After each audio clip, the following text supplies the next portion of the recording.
आइए अब हम लोग एमटीजी अंसाल में आगे देखते हैं। क्वेश्चन नंबर 10 तक हमने कर लिया था। क्वेश्चन नंबर 11 कह रहा है the density of A cube is measured by measuring its mass and length of its side. कह रहा है हम एक घन, क्यूब मतलब घन, उसकी डेंसिटी यानी घनत्व को नाप रहे हैं। और नाप कैसे रहे हैं? उसका द्रव्यमान और उसके किनारे वाली लंबाई को नाप करके। कह रहा है if the maximum error in the measuring of mass and length are 3% and 2% respectively. कह रहा है यदि अधिकतम त्रुटि उसके द्रव्यमान और लंबाई को नापने में क्रमशः 3% और 2% है, तो कह रहा है the maximum error in the measuring of distance would be. तो सबसे अधिकतम एरर उसके घनत्व को नापने में कितनी होगी, ये ऑप्शन दे दिया। तो घनत्व बराबर द्रव्यमान बटे आयतन होता है। एक तरफ की हमको लेंथ यानी एक भुजा दे दी है, तो आयतन में उसी भुजा का क्यूब हो जाएगा। तो इस हिसाब से हम लोग घनत्व निकाल लेंगे। तो देखते हैं।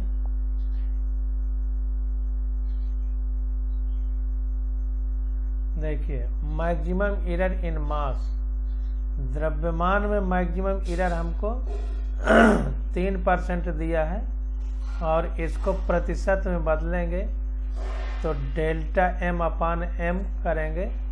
तो 3% है, मतलब 3%, 3 की त्रुटि है, पूरा 100 है, तो 3/100 लिख दिया।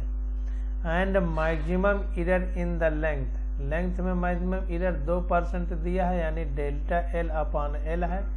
डेल्टा n कम बटे ज्यादा देखिए हर जगह करना है। एक जगह को छोड़ के वो आएगा तो हम बताएंगे, नहीं सब जगह कम बटे ज्यादा। तो 2% है, इसका मतलब पूरा 100 है और 2 की त्रुटि है, तो 2/100 डेल्टा l अपान l। अब maximum error in the measurement of density, अब घनत्व के मैक्सिमम एरर कितनी होगी? तो घनत्व बराबर द्रव्यमान बटे आयतन होता है।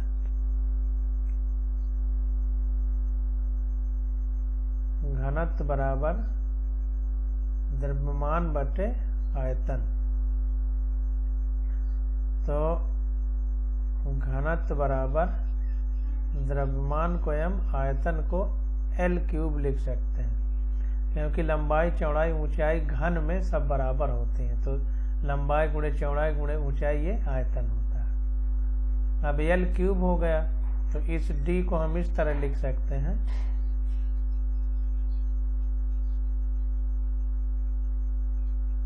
m प्लस अधिकतम एरर के लिए प्लस लगाते थे, इसको डेल्टा D अपान D लिख देंगे, तो ये डेल्टा m अपान m हो जाएगा। अब ये 3 इधर आ जाएगा तो 3 डेल्टा L अपान L हो जाएगा, इस तरह लिख देंगे। वही चीज इसने लिखा है, delta D upon D equal to delta m upon m। 3 को इधर ले आया, डेल्टा L अपान L। तो इस तरीके से हम लोग लिखेंगे इसको।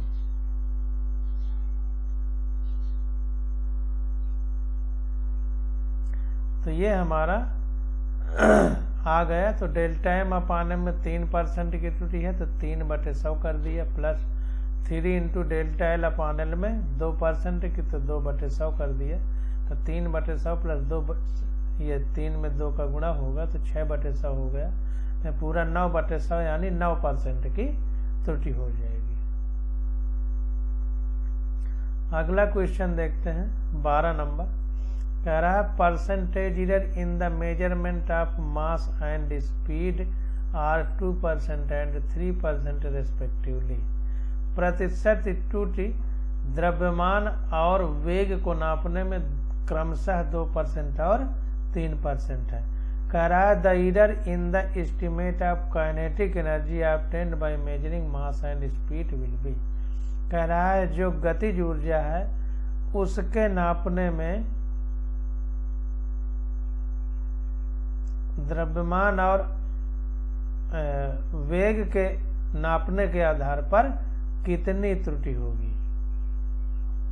भाई गतिज ऊर्जा बराबर E बराबर हाफ mv² होता है। m द्रव्यमान v वेग होता है।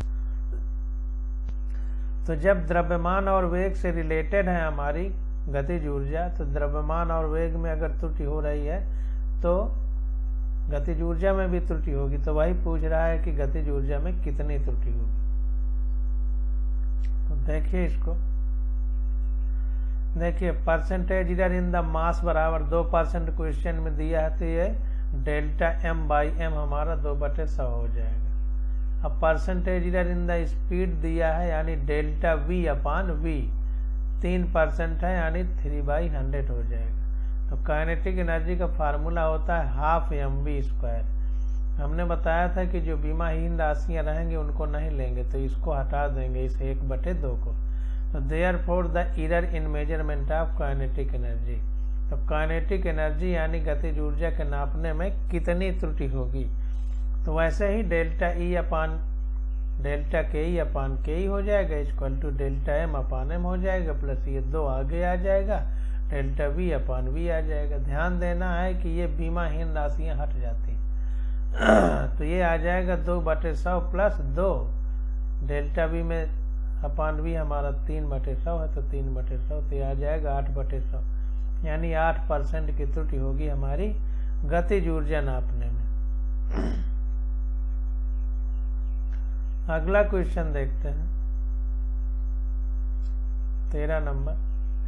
कह रहा है a certain body weight 22.42 gram and has a measured volume of 4.7 cc, यानी क्यूबिक सेंटीमीटर। तो कह रहा है एक सर्टेन बॉडी, मतलब जानकारी नहीं है, कोई ऐसे बॉडी है जिसका द्रव्यमान 22.42 ग्राम है और उसका आयतन 4.47 क्यूबिक सेंटीमीटर है। सीसी इसको बोलते हैं, सेंटीमीटर क्यूब कह सकते हैं।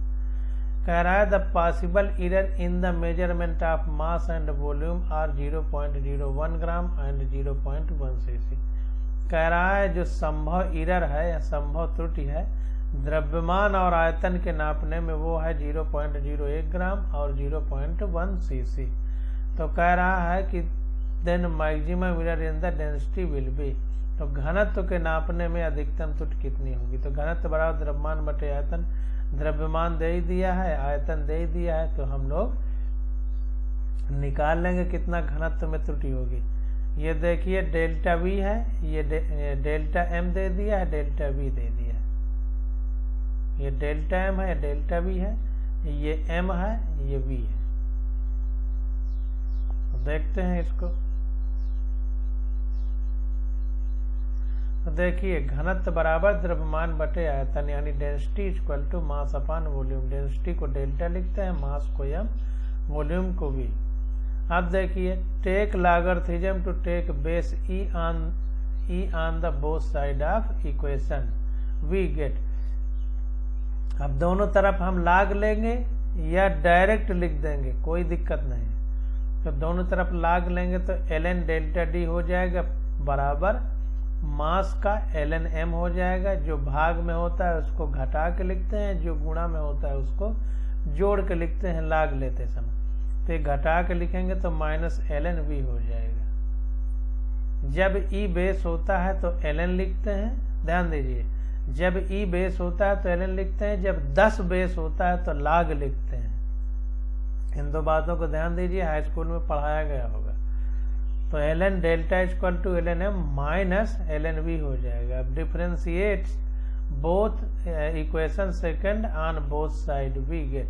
जब इसको डिफरेंशिएट कर देंगे दोनों तरफ तो हमको क्या प्राप्त हो जाएगा, वही जैसे पहले लिखते थे, delta d upon d equal to delta m upon m minus delta v upon v हो जाएगा। ये minus delta v upon v हो जाएगा। अब देखिए एरर आर ऑलवेज एडेड, जो त्रुटियां होती हैं उनको हमेशा जोड़ा जाता है, इसलिए निगेटिव साइन कहीं नहीं रहेगा, तो पॉजिटिव साइन लगा देंगे, क्योंकि अगर हमको अब त्रुटि निकालना है तो इनको जोड़ना पड़ेगा।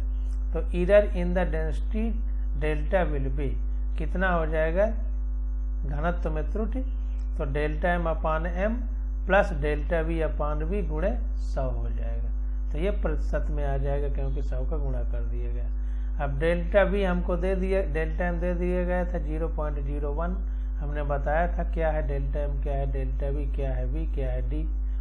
तो 0.01 आ जाएगा। यम हमको 22.42 दिया है, प्लस डेल्टा वी हमको 0.1 cc दिया था और वी हमको 4.7 दिया था।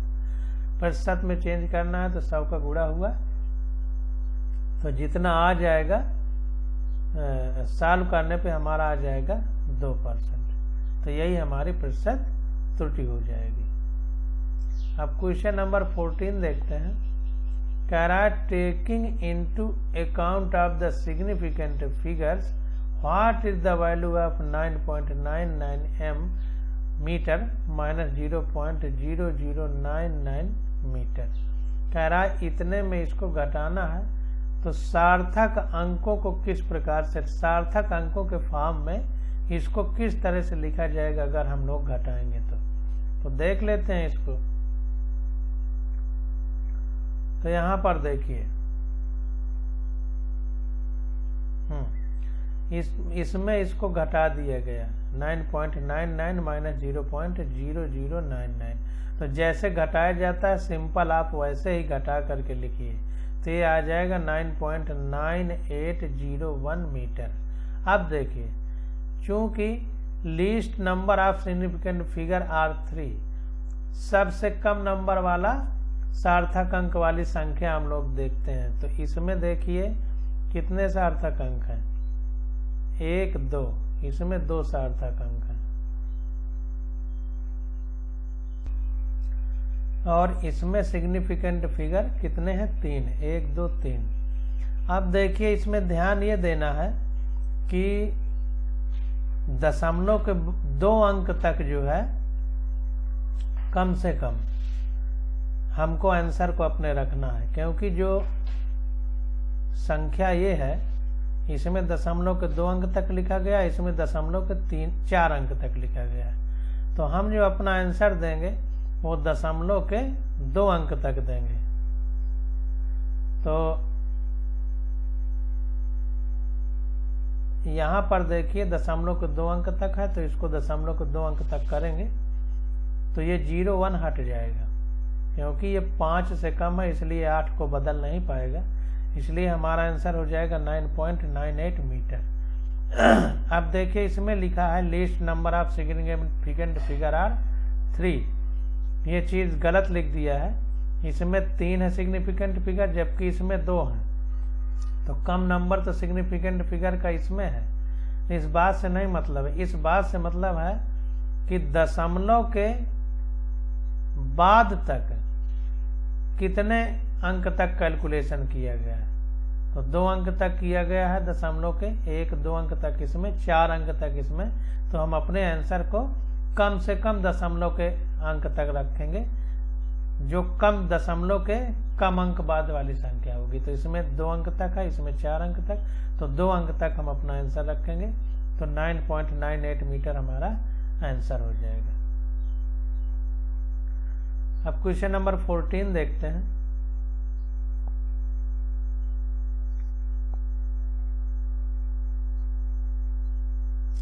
क्वेश्चन नंबर 15 देखते हैं। डायमेंशन ऑफ स्ट्रेस आर,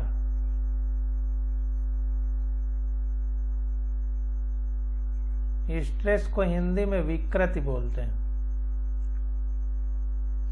एक होता है स्ट्रेस, एक होता है स्ट्रेन। तो यहां पर ये थोड़ा सा आपको अटपटा लगेगा, क्योंकि इसके आपको सूत्र नहीं पता है।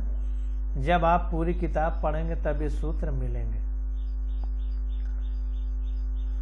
तो यहां पर देखते हैं,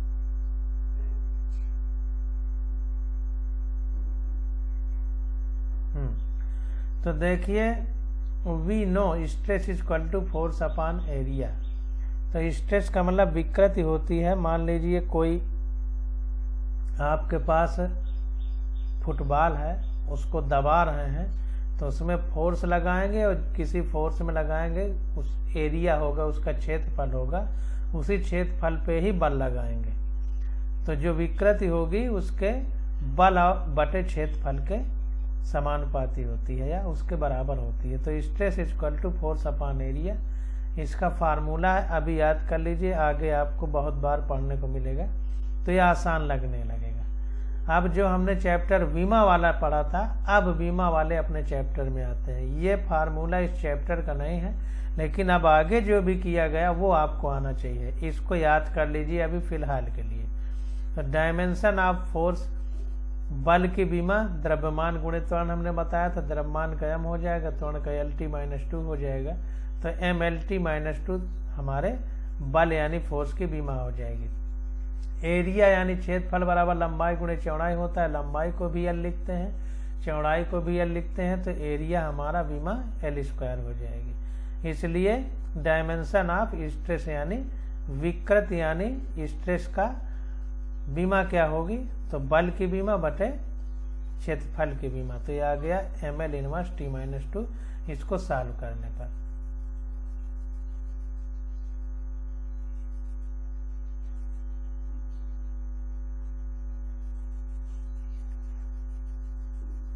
अब क्वेश्चन नंबर 16 देखते हैं। कह रहा है the pair of quantities having same dimension is. 4 हमको ऑप्शन दे दिया गया है, इसमें पूछ रहा है कि जो जोड़ा है, पेयर मीन्स जोड़ा, इन जोड़ों में किसकी बीमा समान है। जितने जोड़े दिए गए हैं इनमें किसकी बीमा समान है। तो हम सबकी बीमा निकाल लेते हैं और देखते हैं कौन कौन समान है।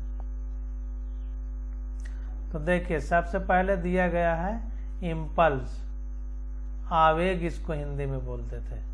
एक संवेग होता था, एक आवेग, तो आवेग बराबर बल गुणे समय होता था।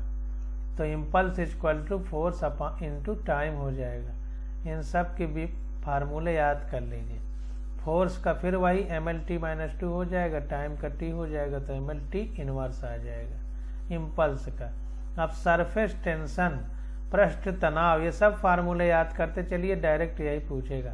पृष्ठ तनाव का फार्मूला होता है फोर्स अपॉन लेंथ। तो मान लीजिए एक बाल्टी है, उस बाल्टी में कोई सुई डाल दीजिए, तो सुई उसके बाल्टी के पानी के ऊपर तैरने लगेगी। बाल्टी में पानी भरा है, तो सुई की जो लंबाई है उस पर ऊपर की ओर जो बल लग रहा है, पूरी सुई की लंबाई में जो पृथ्वी पानी का सतह है वो ऊपर की ओर सुई में बल लगा रहा है, इसीलिए वो सुई डूब नहीं रही है।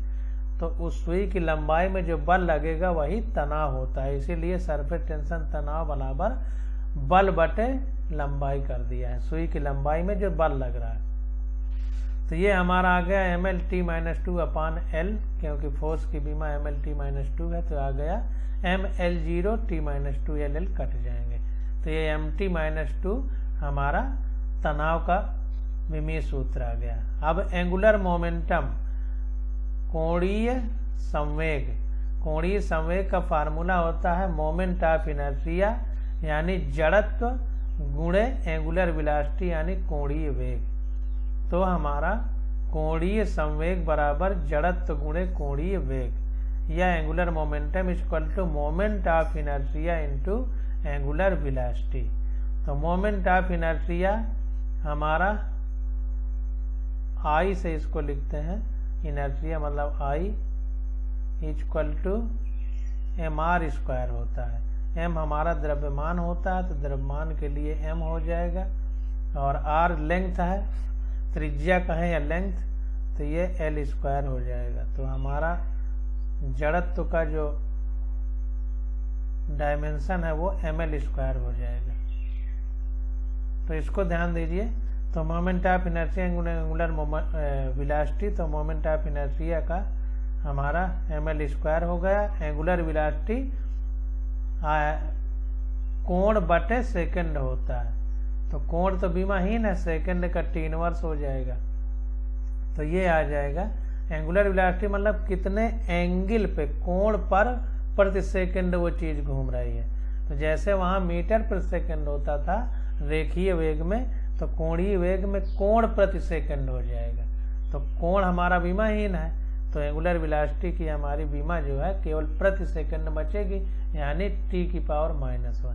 तो T⁻⁻1 हो गया, तो ML² T-1 हो गया। आगे देखते हैं बल कार्य बराबर बल गुणे विस्थापन आपको पता है, तो बल की ml स्क्वायर ml t-2 हो गया, डिस्टेंस की l हो गया, तो work equal to force into distance की बीमा हो गई ml स्क्वायर t-2। अब एनर्जी को चाहे जैसे निकाल लीजिए। अब मान लीजिए एनर्जी को हम गतिज ऊर्जा के फॉर्म में निकालें, तो गतिज ऊर्जा K equal to half mv square होती है, तो हाफ हमारा विमाहीन हो जाएगा क्योंकि संख्या है, m का हमारा m हो जाएगा और v हमारी मीटर पर सेकंड है, तो मीटर का स्क्वायर बटे सेकंड का स्क्वायर होगा, तो ये ऊपर जाएगा तो t-2 हो जाएगा, तो ml स्क्वायर t-2 हमारी ऊर्जा की बीमा हो जाएगी। वही ml स्क्वायर t-2 यहाँ पर लिखा हुआ। अब टार्क को हिंदी में बोलते हैं बल आघूर्ण। टार्क का मतलब बल आघूर्ण। तो जैसे हमसे क्वेश्चन पूछा जाता है कि हैंड पाइप है जिससे पानी भरते हैं, तो उसमें पीछे वाला डंडा क्यों लगाया जाता है? डंडा अगर न लगाया जाए तो क्या होगा? डंडा नहीं लगाएंगे तो सरिया को हाथ से 4 लोग भी पकड़ के नहीं निकाल पाएंगे, क्योंकि सरिया से बल लगाने वाली दूरी एकदम नहीं है। जहाँ सरिया है वहीं हम बल लगा रहे हैं। तो अगर सरिया से बल लगाने वाली दूरी बढ़ा दी जाए, तो वो जो है बल लगाने वाली दूरी बढ़ा दी जाए तो दूरी बढ़ा दी जाएगी तो बल कम लगाना पड़ेगा, इसीलिए वो डंडा लगा दिया जाता है। तो सरिया से डंडे से सरिया की दूरी बढ़ गई, अब उसमें आसानी से छोटा बच्चा भी चला के पानी निकाल लेता है। तो बल गुणे दूरी ही वही। अब जब डंडा वो घूमता है तो डंडा घूमते समय ऐसे जब घुमाएंगे तो एक सीधा सीधा नहीं चलता। अगर पूरा डंडा घुमा लिया जाए तो एक वृत्त बन जाएगा, पूरा वृत्त बन जाएगा। तो चूंकि वो डंडा चलाने पे घूम जाएगा, तो जो हम बल लगा रहे हैं इसीलिए उस बल को बल आघूर्ण कह रहे हैं, क्योंकि उस बल के लगाने से वो घूम रहा है डंडा। तो इसीलिए बल आघूर्ण बराबर बल, और वो सरिया से कुछ दूरी रखने के लिए डंडा लगाया गया था, तो बल गुणे दूरी।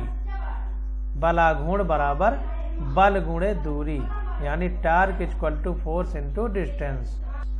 तो बल आघूर्ण की बीमा बल की ml t-2 और दूरी की l हो गई, तो ml स्क्वायर t-2। अब देखिए यंग मॉड्यूलस आ गया, तो यंग मॉड्यूलस का आपको पूरा फार्मूला याद रखना पड़ेगा। यहाँ पर पूरे फार्मूले ही हैं, अगर आपको याद है तो क्वेश्चन कर पाएंगे, नहीं कर पाएंगे। तो यंग मॉड्यूलस, यंग एक साइंटिस्ट का नाम था, तो उन्हीं के आधार पर यंग मॉड्यूलस कहा गया है। तो पहले यंग मॉड्यूलस को समझ लीजिए, आगे जब हम चैप्टर पढ़ेंगे तो बहुत अच्छे से आएगा।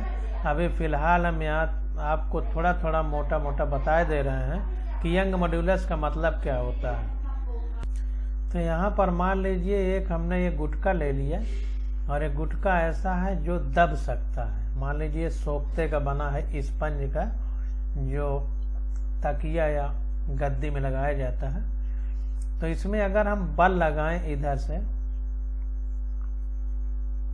मान लीजिए इधर से बल लगाएंगे, तो इसमें कुछ परिवर्तन होगा।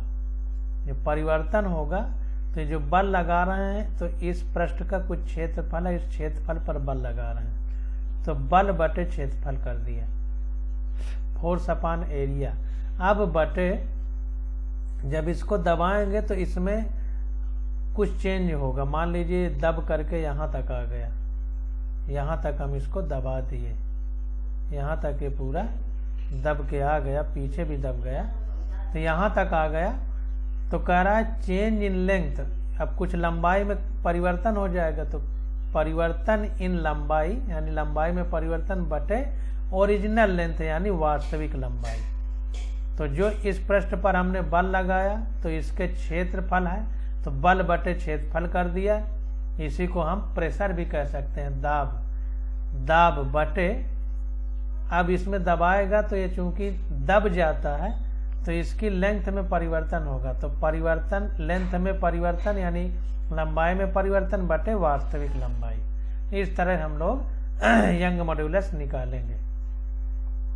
तो force upon area upon change in length upon original length, ये यंग मॉड्यूलस का फार्मूला हो जाएगा। तो फोर्स के लिए MLT-2 अपान एरिया के लिए लंबाई गुणे चौड़ाई यानी L² upon change in length L और ओरिजिनल लेंथ L।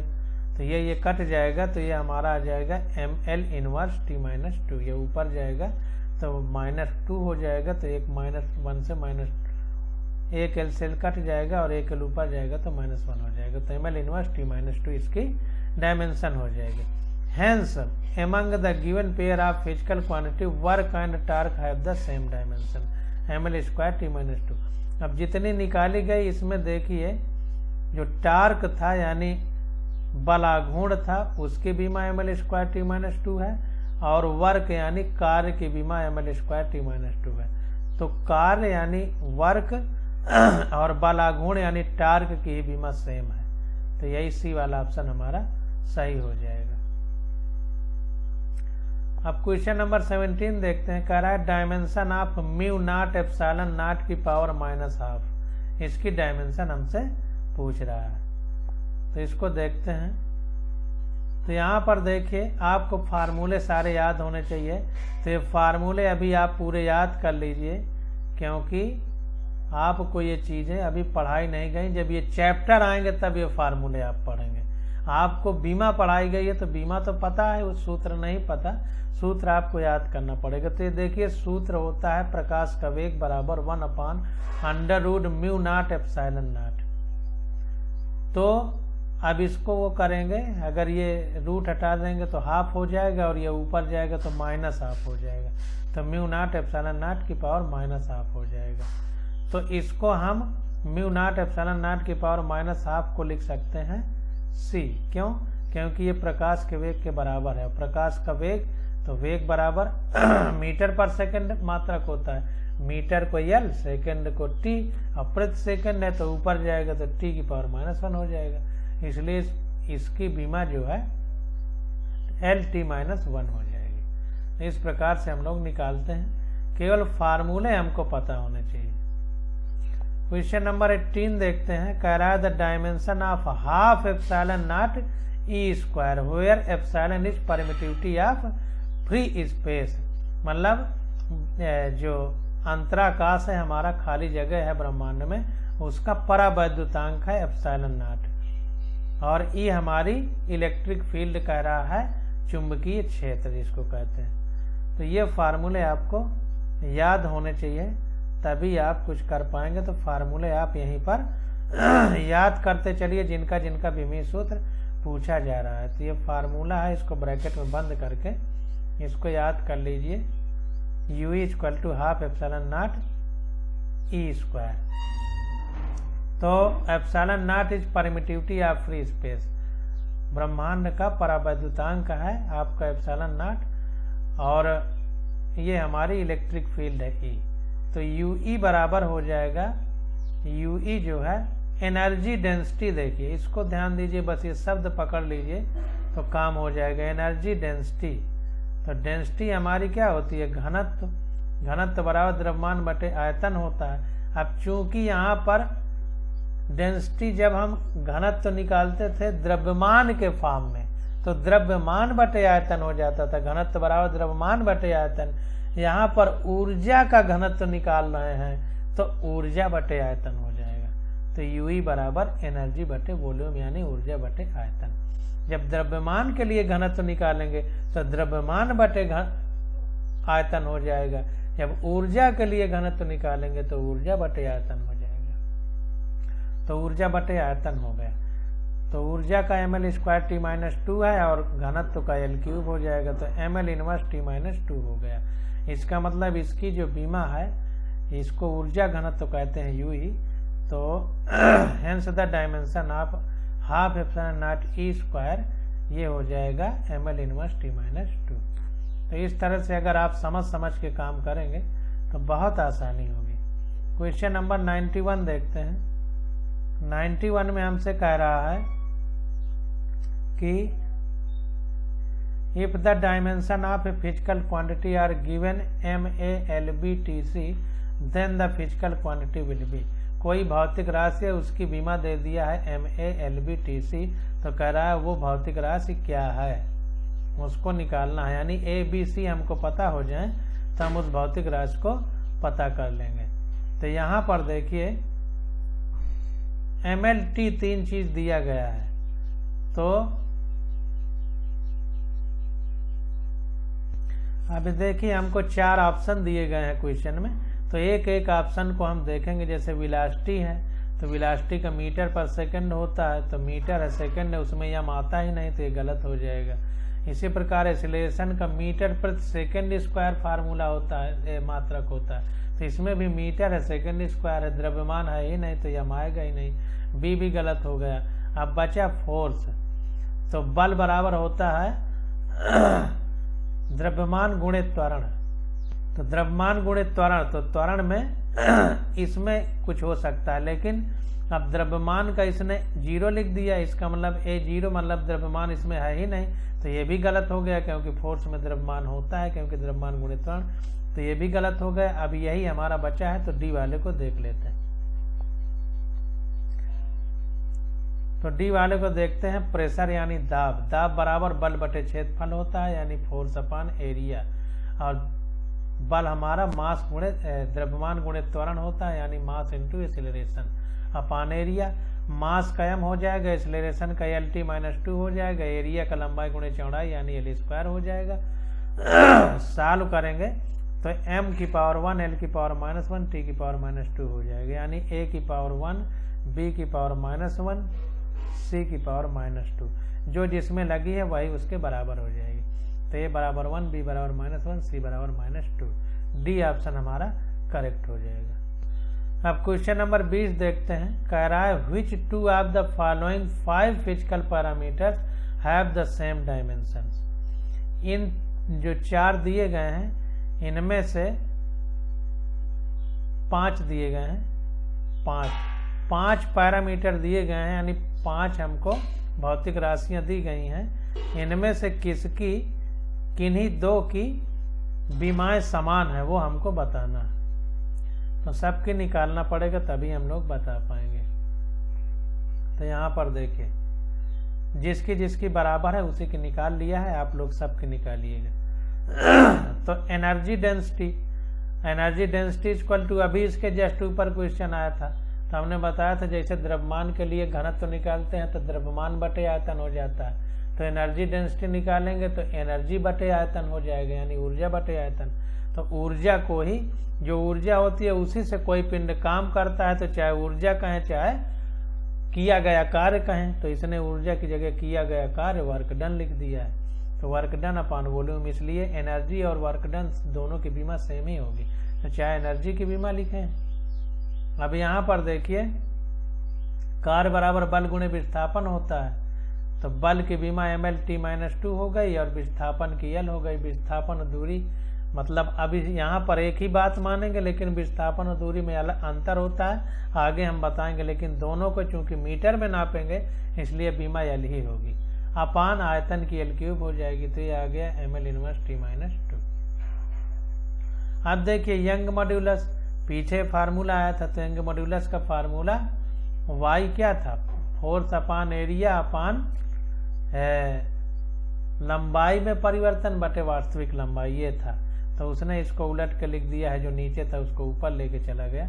तो बल बटे क्षेत्रफल गुणे वास्तविक लंबाई अपान लंबाई में परिवर्तन, तो y बराबर फोर्स अपान एरिया इंटू L अपान डेल्टा L हो गया। तो फोर्स यानी बल बराबर द्रव्यमान गुणित त्वरण यानी MLT - 2 अपान एरिया लंबाई गुणे चौड़ाई L का स्क्वायर हो गया, इंटू लंबाई L बटे लंबाई में परिवर्तन भी मीटर से ही नापेंगे इसलिए उसका भी L। तो ये सॉल्व करने पे L से L कट जाएगा, एक L से ये L कटेगा, ऊपर जाएगा तो -1 हो जाएगा, तो ML इनवर्स T - 2 हो गए। तो एनर्जी डेंसिटी की भी बीमा ML इनवर्स T - 2 है और यंग मॉड्यूलस की भी बीमा ML इनवर्स T - 2 है, दोनों की सेम है और ए ऑप्शन में दिया गया है, इसलिए 20 का ए ऑप्शन हमारा करेक्ट हो जाएगा। अब क्वेश्चन नंबर 21 से अगले लेक्चर में करेंगे।